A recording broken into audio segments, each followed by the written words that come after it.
Well, good afternoon. I'm glad that you have braved the wet weather and joined us here for our midweek Bible study, and welcome to those who are joining us online. We're glad that you're here as well. We continue our journey through the Paul's letter to the church at Rome, and it's recognized as Paul's masterpiece, written in the middle to the late 50s, probably from Corinth or somewhere nearby. And Paul's plan is to make his final voyage to Jerusalem, and then eventually to go to Rome and eventually to Spain to continue the mission. But we know that his plans were ended before he could make that journey back to the western part of the Mediterranean. His letter is addressed mainly to Gentile Christians that are living in Rome, and the church is once again being comprised of some Jewish Christians who had been kicked out of Rome but are now returning after a 5-year exile, and so they're trying to figure out how do they relate to one another once again, being from two very different cultures. And it's so there's a lot of Jewish imagery as well as some Gentile imagery that Paul is intertwining in this letter. And in the introduction that we've already covered, Paul introduces himself to the community in Rome because he's not been with them in person. They know of Paul because of some contacts that he has, but he spends some time helping them to understand who he is and where he's coming from. And he shares his passion for the gospel and his ongoing prayers for them and his desire to be with them one day. And the opening of this letter really ends in verses 16 and 17, where Paul issues a bold and unashamed statement about the overarching theme of the letter, and that is that God's righteousness God's gospel in Jesus Christ unveils God's righteousness to all people. So we last week began entering into the first major section of the letter, which is really chapter 1, verse 18 through chapter 3. And in this portion of his letter, he deals with the challenge to God's righteousness. And that challenge is that Jews and Gentiles alike are under God's wrath because they are guilty of wickedness and idolatry. And so last week, we looked at verses 18 through 23 of chapter 1, which is Paul's explanation and denunciation of idolatry. And just as a reminder, he's really writing from his Jewish perspective in his understanding of sin. Sin, which is unrighteousness, is really in Jewish thought the understanding that humans are living less than they were made to live. They are missing the mark is a popular phrase that's used. So God has an intention for the creatures that he has created, and they are not living up to that intention. And so at the heart of sin is sin results from our human choosing not to worship God. And that's why in Jewish thought, sin is regarded as idolatry. We are not worshiping God, for if we were worshiping God, we would be living as we should. Therefore, if we're not living as we should, we're worshiping something else. Okay, so that's what idolatry is. Again, I think I made this clear a couple of other times, but sin is not just wrong behavior. It's the recognition that there is a thought process that leads to wrong behavior. And so at its root, sin is wrong thinking, which leads to wrong action. And so the human race, which is called to reflect the image of God and to extend worship to God, has now turned away from God, and that is idolatry. And in fact, human beings call that true wisdom, as Paul likes to talk about. And so that's Paul's basic charge against humanity. And that brings us to our text, which is an explanation of what happens when human beings are not worshiping God or recognizing that God is the source of all life and all good things. What happens to our world, to the world in which God created? So that's what Paul's talking about in these verses. So let me read from the NIV translation, chapter 1, verses 24 through 32, and then we will unpack it. Therefore, God gave them over in the sinful desires of their hearts to sexual impurity for the degrading of their bodies with one another. They exchanged the truth of God for a lie and worshiped and served created things rather than the Creator, who is forever praised. Amen. Because of this, God gave them over to shameful lusts. Even their women exchanged natural relations for unnatural ones. In the same way, the men also abandoned natural relations with women and were inflamed with lust for one another. Men committed indecent acts with other men and received in themselves the due penalty for their perversion. Furthermore, since they did not think it worthwhile to retain the knowledge of God, He gave them over to a depraved mind to do what ought not to be done. They have become filled with every kind of wickedness, evil, greed, and depravity. They are full of envy, murder, strife, deceit, and malice. They are gossips, slanderers, God-haters, insolent, arrogant, and boastful. They invent ways of doing evil. They disobey their parents. They are senseless, faithless, heartless, ruthless. Although they know God's righteous decree that those who do such things deserve death, they not only continue to do these very things, but also approve of those who practice them. Not a good picture, is it? Let me open with a word of prayer. Gracious God, we are thankful for the opportunity to be together online and in person for a time of Bible study. We ask that your Spirit will open our minds to unpack and understand this text, and then open our hearts so that we might apply it to the living of our lives today. Above all, O God, we pray that your love and your peace and your hope and your joy, which we celebrate during this Advent season, might become a place and a part of the way in which we live our lives today. It's in your Son's name I pray. Amen. So there is a thrice repeated phrase that Paul relies on as he unpacks this part of the text. And the phrase is this: God gave them up. So we are to understand that this is God's response to humanity's ongoing choice to commit idolatry. So humanity, he's not speaking about individuals here. He's speaking about humanity at large. Humanity has chosen to not worship God, to not express thanksgiving to the Creator, and to reflect the image of God. And so God responds by giving them up, or handing them over is another way to interpret the phrase here. And it means to give humanity control over, or to give them the responsibility over something. Now, so let's try to understand what Paul is saying when he uses that phrase. It is a phrase that does have some history in the Old Testament. For example, Psalm 81. Psalm 81 is a hymnic retelling of the Exodus narrative, okay?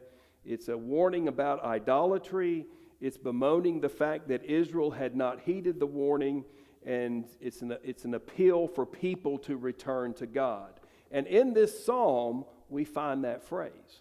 So I'm going to read Psalm 81, verses 8 through 12. And again, this is an example of this rich history that this phrase has in the Hebrew Scriptures.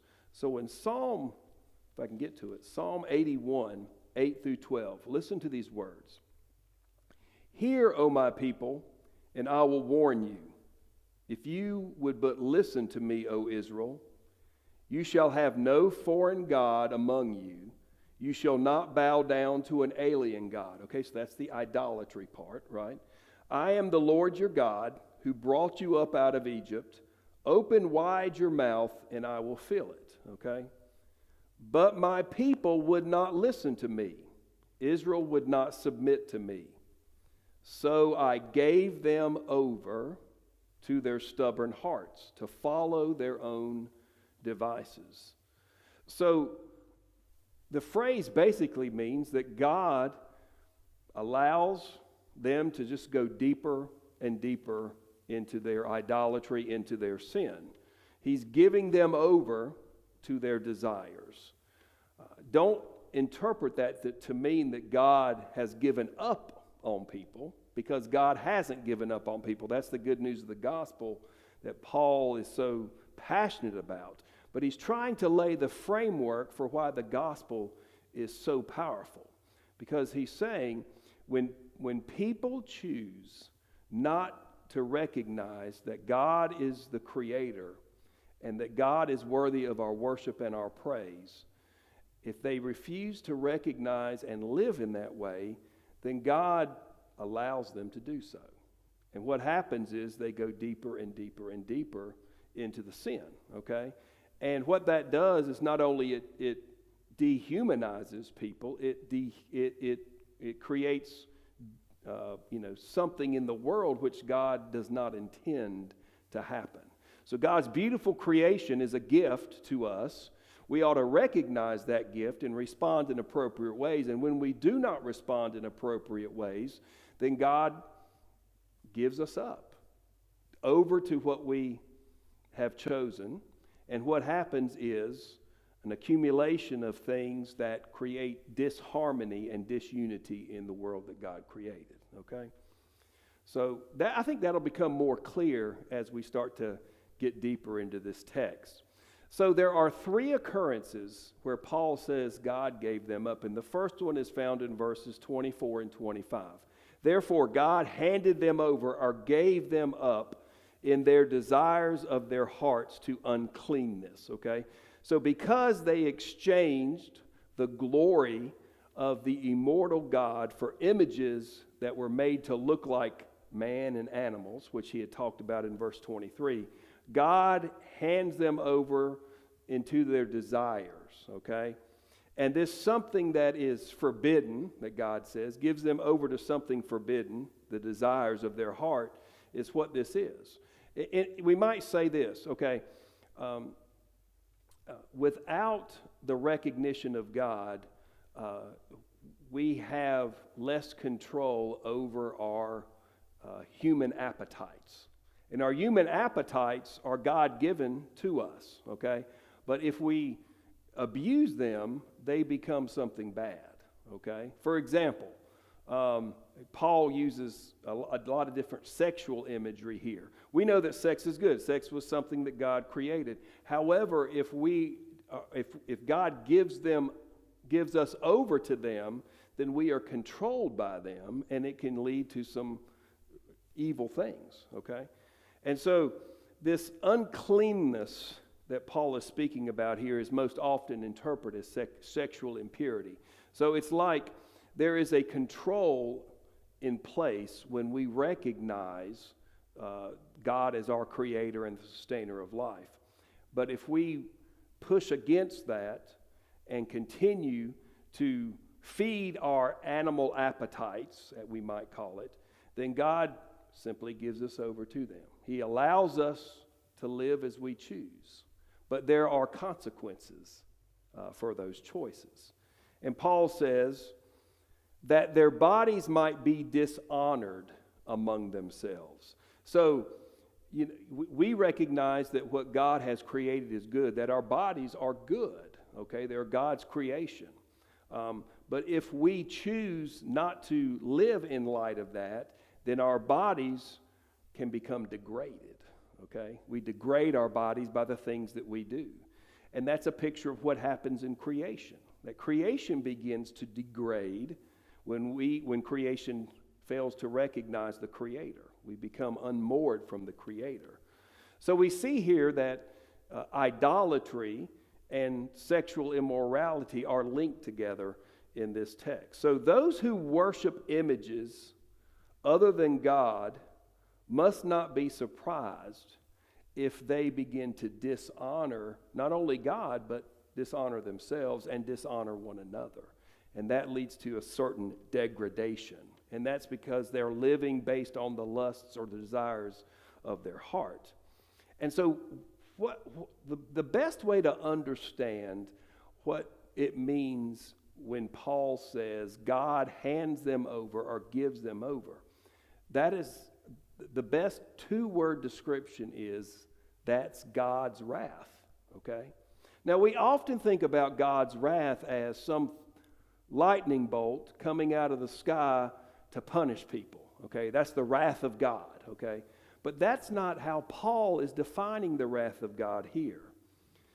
God's wrath is defined in this way in Romans chapter 1. God has accepted the fact that human beings have a rebellious desire to be free of God, okay? Go all the way back to the opening book of the Bible, to Genesis. What is the temptation in the Garden of Eden? To become like God, okay? Which means you're replacing God. I'm going to become as wise and knowledgeable as God. I therefore don't need God any longer. Let me eat this fruit. I'm free of God. It's the sin that is as old as Adam and Eve, okay? And so what happens is that God has accepted that this is a choice that many in his creation make.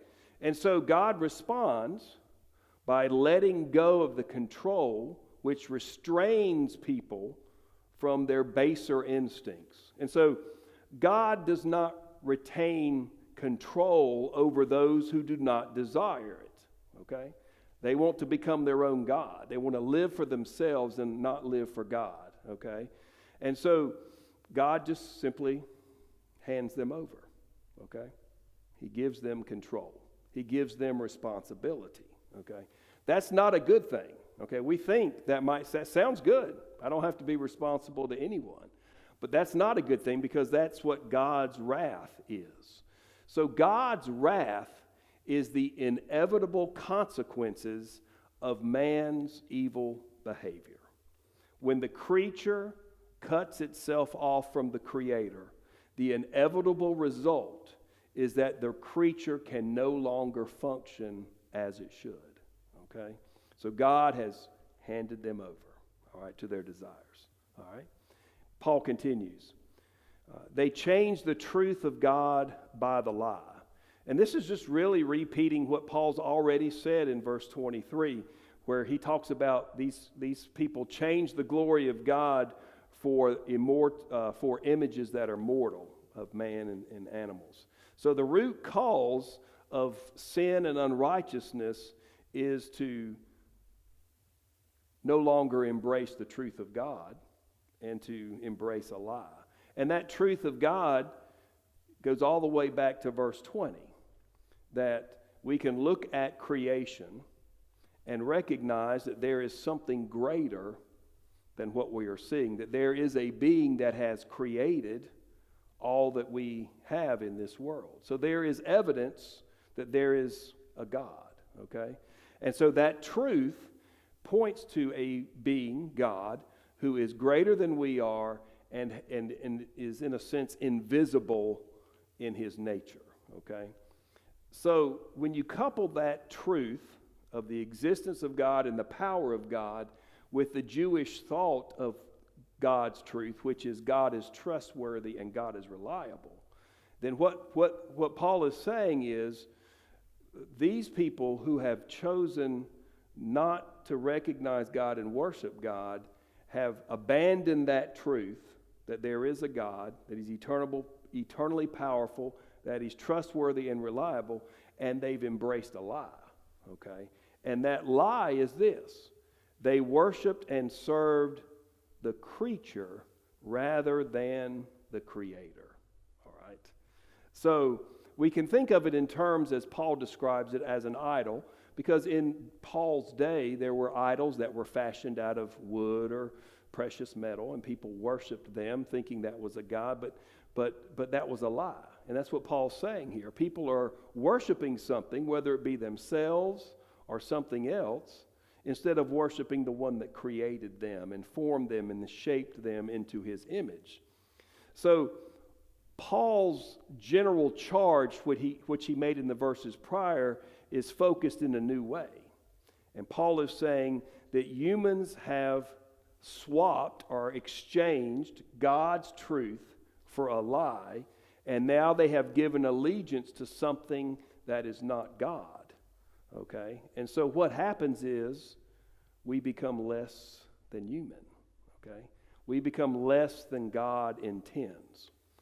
To the end of that verse 25, Paul adds something. He says, "Who is blessed forever, amen." He's talking about God here. So Paul is putting an expression of his own allegiance to the Creator, the one who is blessed forever, amen. This is a traditional Jewish benediction, but Paul adds this benediction to distance himself from the people that he has described in the verses prior. He is saying, I am not one who worships something other than God, okay? I worship the Creator. I recognize that my blessings and my blessedness come from God, and my life is lived on a dependence on God. So that's why he sticks that benediction there. He wants to make sure that he's not describing all people. He's describing those who have distanced themselves from God. So I think it's important to pause right there for a moment and just recognize something. That human beings are created. It's our very nature to worship and to serve something beyond ourselves, okay? That is just our very nature. We're looking for something that's greater than us because we know that we fail miserably. And so we have this, innate need to worship something. And if human beings reject the only being that is worthy of our worship and worthy of our service, then it is inevitable that we will worship something, okay? So I mentioned this last week, but it's that Bob Dylan song, "You're going to have to serve somebody." That's a true state of fact, that all human beings serve something or someone, okay? So if you're not worshiping God, who is the only being worthy of our worship and our service, we're going to worship something. It might be ourself, it might be something else, it might be, some idea, some other reality. But we are all created to worship and serve. It's just a matter of who do we choose to worship and serve. And Paul's point is, if we choose not to worship God, then we're going to begin living in a spiral that is degrading not only to other people but to ourselves. Okay, so that's the point he's making. That's what God's wrath is. Again, God's wrath is not some sudden smiting of us. God's wrath is giving us the freedom to live as we choose, which is really a hell within itself if you just look at the world around us. So in verses 26 through 27, Paul issues the second time, or the second occurrence of the phrase, God gave them up. So Paul writes, "For this reason, God handed them over to disgraceful passions." So for those who have exchanged the truth for a lie, God hands them over to disgraceful passions. And so in the previous verses, Paul has talked about how the disgracing of the body.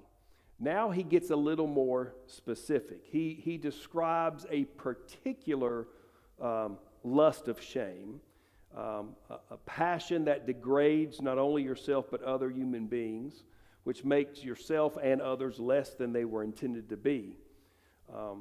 And so, you're going down this, God has given you over to your desires, and you continue to follow those desires. It leads to some degrading things. And so Paul writes, "For their females change their natural function into what is contrary to nature, Likewise, also, the males gave up the natural function of the female. They were inflamed with their desire for one another, males with males committing what is shameless. So it's pretty obvious what Paul's talking about here. He's talking about homosexual practice, right? So Paul is talking about a specific example to illustrate the point he's making in the previous verses about degrading our bodies. Homosexual behavior is not the only example he could have chosen to use here, but he chooses to use it here. Remember the audience that he's writing to. He's writing to a community of Christians in Rome, the capital of the Roman Empire. Within Greco-Roman culture, homosexuality was pretty prevalent, okay? It was highly regarded by some. It was practiced by the gods, little g, that the people worshipped, and it was even practiced by their leaders, the emperors, okay? And so, homosexuality had become something very prevalent in that culture. And so, Paul chooses to use the example of homosexuality because it was something that would have been very familiar to his audience. Now, certainly, Jewish practice relegated homosexuality as a sin, obviously, a classic example of sin. It's one that they pointed to as something that pagans practice. But why did Paul use it? I think Paul used it again because it was very prevalent in the culture he was writing in, but he's also using it because of what he has said earlier, that they have exchanged the truth for a lie.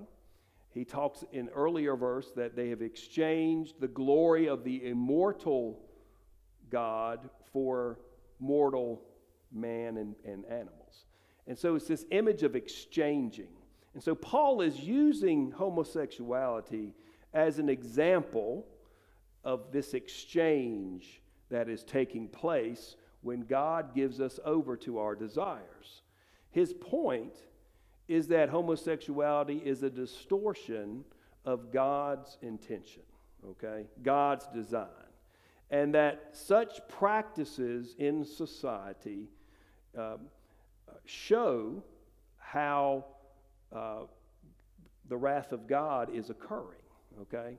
That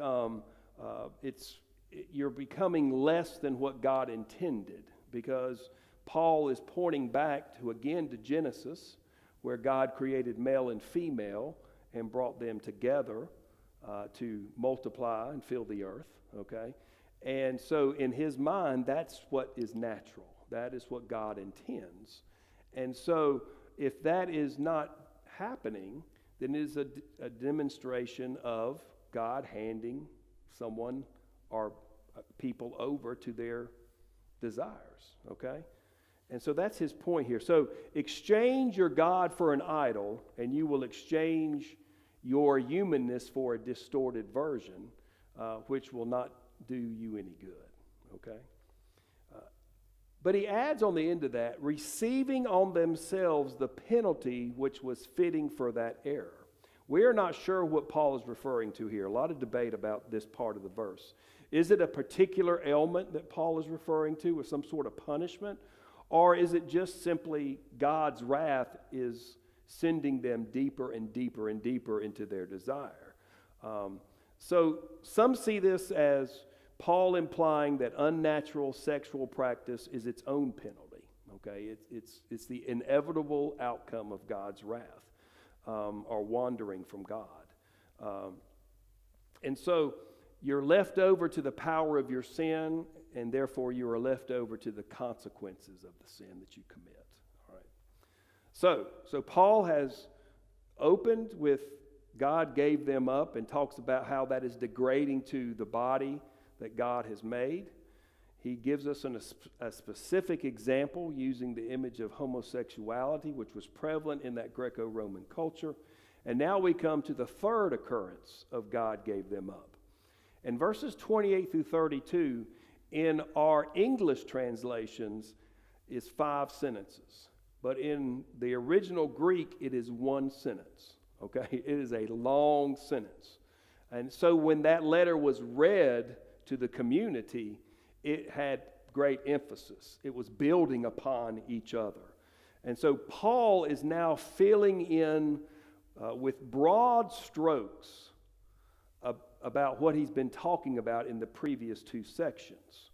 And so Paul writes, as they did not think fit to keep God in mind, God handed them over to a disqualified mind to do what was not fitting or what was fitting to them.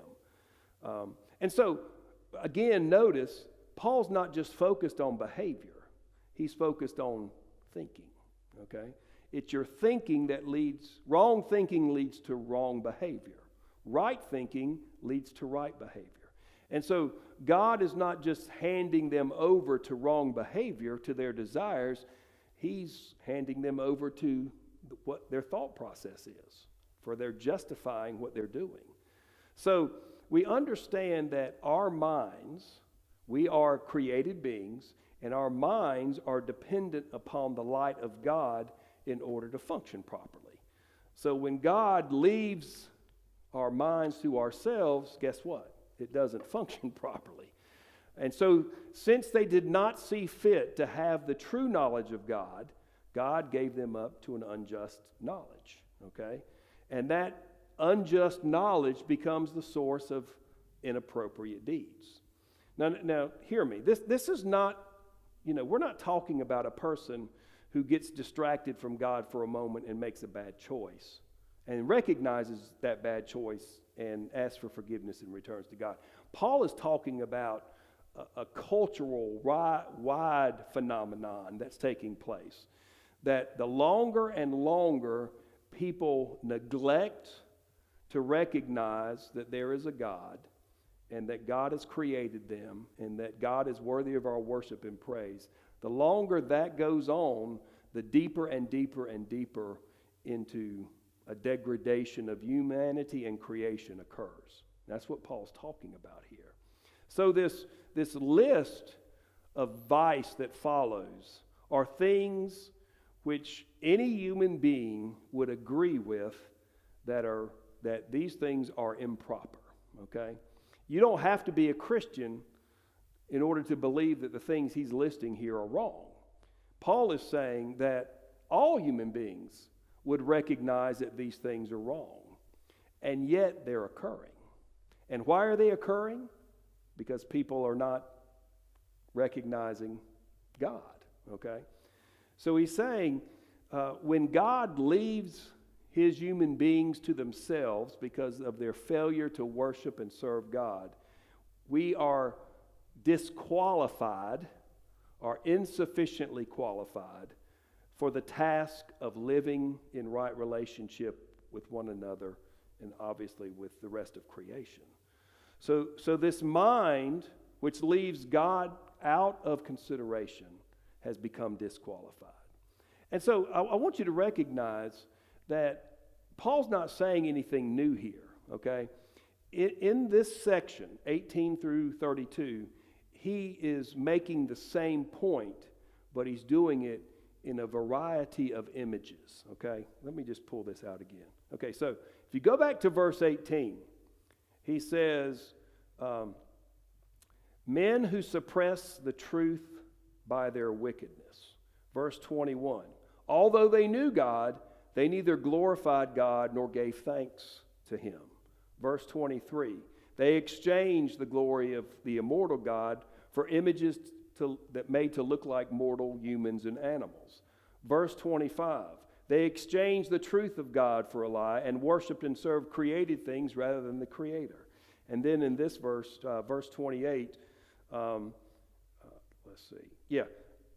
they did not think it worthwhile to retain the knowledge of God. So these are all, it's saying the same thing, they're just being said in different things, in different ways, okay?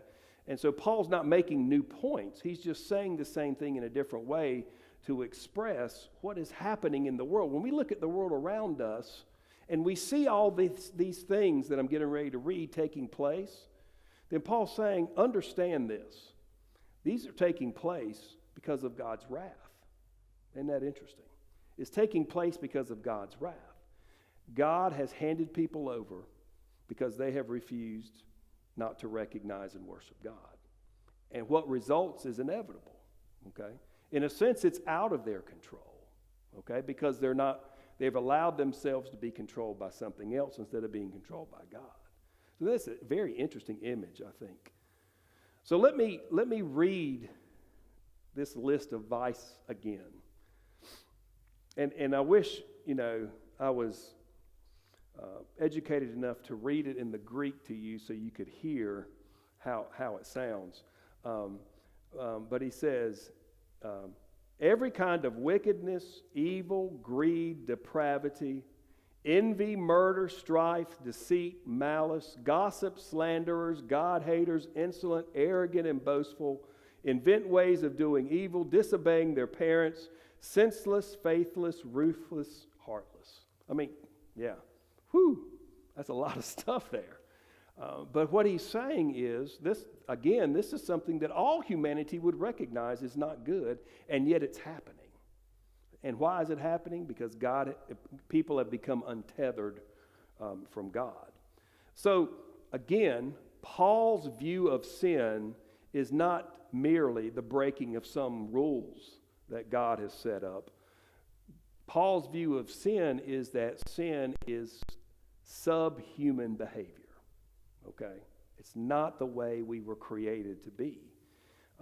These are things that are being done that are not fitting for humans to do. And Paul says, such people are full. He uses that phrase, full, twice, of all kinds of evil. They're like jugs filled with some sort of noxious fluid, and they're just spilling out, okay? And that's the result of God's wrath, God handing them over to their desires. So the list, which we don't see in the Greek, because we don't read Greek, is arranged for maximum rhetorical effect, which means when the letter is read, it's kind of building upon itself to lead to this exclamation point. And the exclamation point is this, and I'm going to attempt to read these 4 Greek words. Asynnetos, asynthetos, astorgos, and alilimonos, which means senseless, faithless, heartless, ruthless. That's where he ends, okay? All right, we see it in our world. People living without sense, people living without faith, people that are heartless, people that are ruthless, okay? And again, Paul is saying that's all because they have chosen not to worship God, and God has given them over, handed them over to the desires of their heart. So Paul's concern here is not to provide an exhaustive list of all the sins that we need to be aware of. His intention is to paint a picture that is rich so that we can see what's taking place in our world. And so the state of affairs in which we live in this world is due to God handing human beings over to their desires, or God's wrath. And I do want you to note, again, these verses are so often used to persecute or point out the sin of homosexuality. But notice the amount of sin that's there, okay? Again, Paul's using that to make his point about exchanging, but then he uses the end of this, 28 through 32, to accentuate the depravity of society at large, okay? It's really bad. And then he ends verse 32 with these words, who having known the just decree of God, that those who practice such things are worthy of death. So this is Paul's most devastating comment here, I think. People know that these things are wrong. They know that what they're doing is worthy of death. Whether they believe in God or not, they know that these things are wrong and are worthy of punishment, right? So Paul is again appealing to something that, in theory at least, the whole human race is aware of. Humans in general have an innate awareness that certain types of behavior are wrong, that certain types of behavior are inherently dehumanizing, not just to themselves but to others, okay? And yet they continue to do them, okay? So those who behave in these ways are destroying themselves. That's the image Paul's using here. And at a deep level, they are aware that they are destroying themselves, which is quite frightening to think about that. But then Paul goes one step further. Not only do they do them, but they give approval to those who practice them. Not only do they do these things, but they're applauding those who are joining them in doing these things. So it's one thing to live a self-destructive lifestyle and eventually recognize it for what it is and grieve over it and urge others to avoid it if they can. But it's quite another thing, a more sinister thing, to call evil good and to call good evil. All right? Because that's what Paul's saying here. So the picture is painted. Once light has been renamed darkness, and darkness has been renamed light, dehumanization occurs. All right? It just coats society. And I think that helps us to understand what we see not only in Paul's world and in that Greco-Roman culture he's writing to, but we can look at what's taking place in our world through the same lens. So, just a few points of application. First of all, God's wrath is the converse of God's righteousness, okay? So Paul's main point in the letter overall is that God's gospel unveils God's righteousness. But as we talked about last week, when God's righteousness is unveiled, it also unveils God's wrath, okay? It helps us to understand how these two work. God's wrath and God's righteousness both express and bring into the world what God intends to be. Now, think about that for a moment. So if we understand God's righteousness, or our righteousness as being based on our faithful dependence upon God, which leads to salvation, okay, through Jesus Christ. That's what righteousness is. What is wrath? Wrath comes through self-destructive pride and self-indulgent desire, and it leads to self-destruction. So think about it in these ways. God's righteousness is creating within us the ability to live as God intends us to be, right?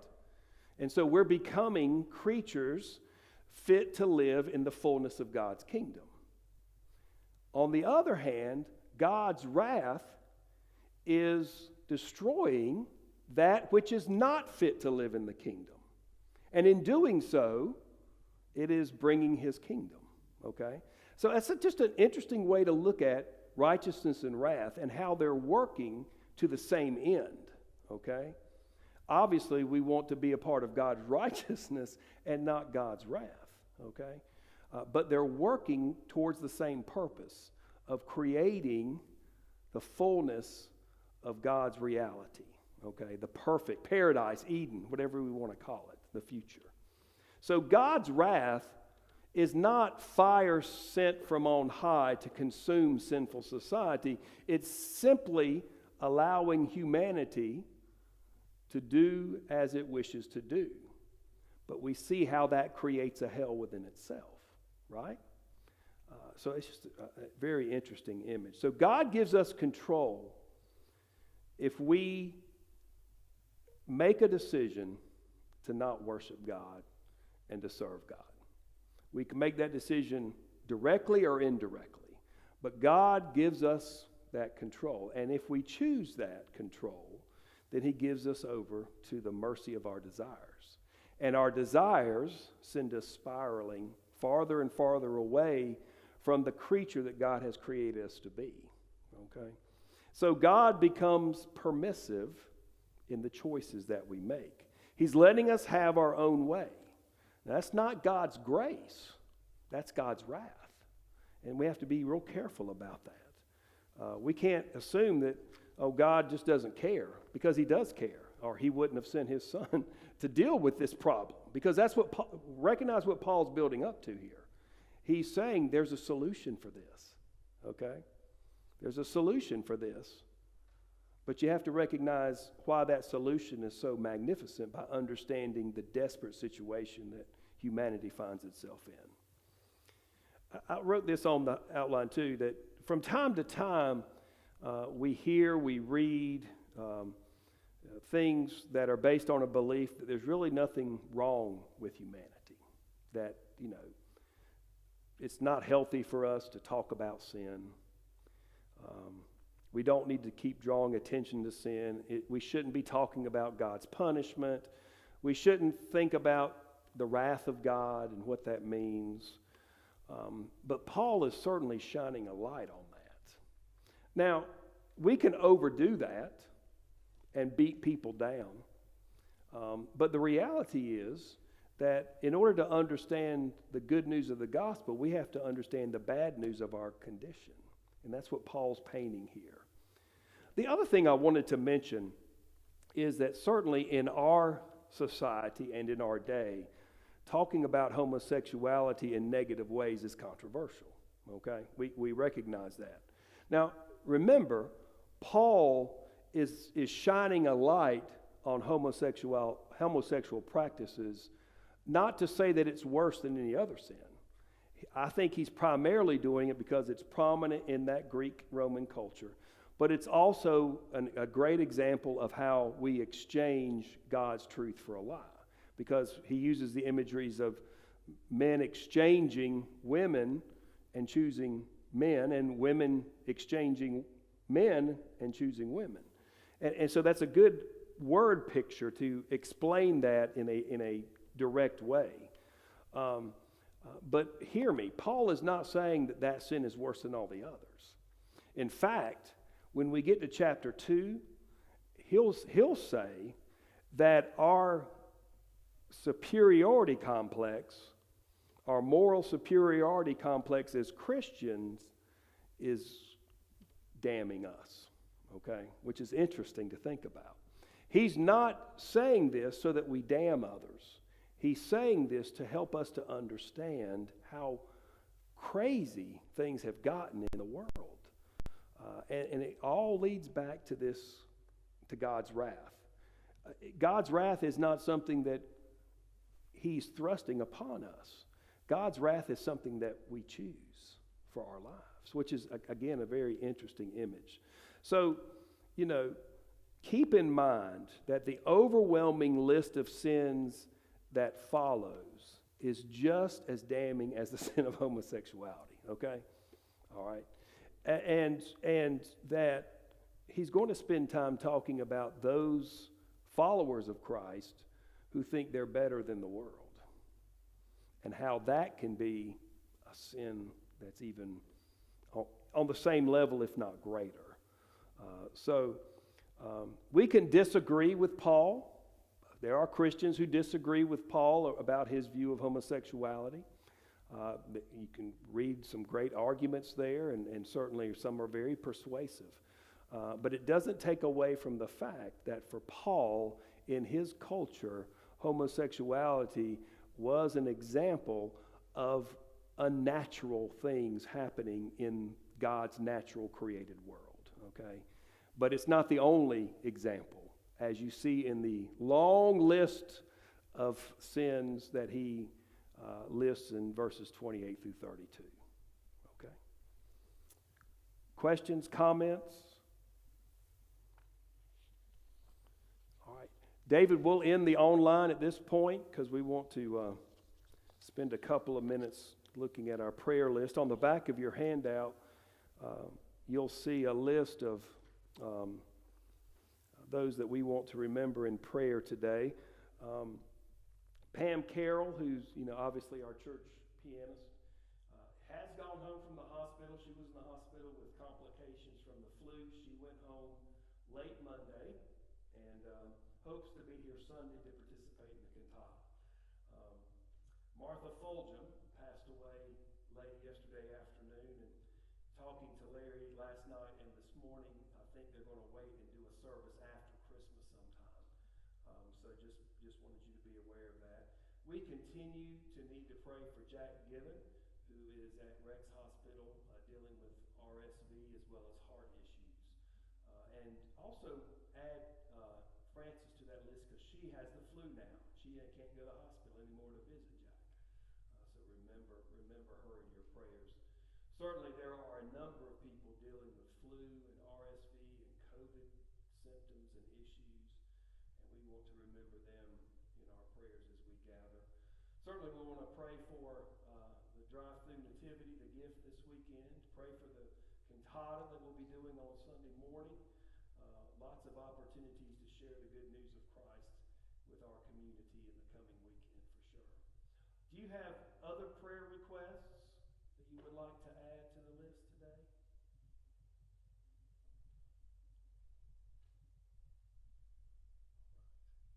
Let me close this with a word of prayer then. Gracious God, we marvel at the beauty of your word, the intelligence and discernment of people like the Apostle Paul, who was able to articulate for his audience the truth of your beauty and your love and your righteousness, as well as your wrath, and in ways that help us to understand the world in which we live. We pray during this season of Advent as we prepare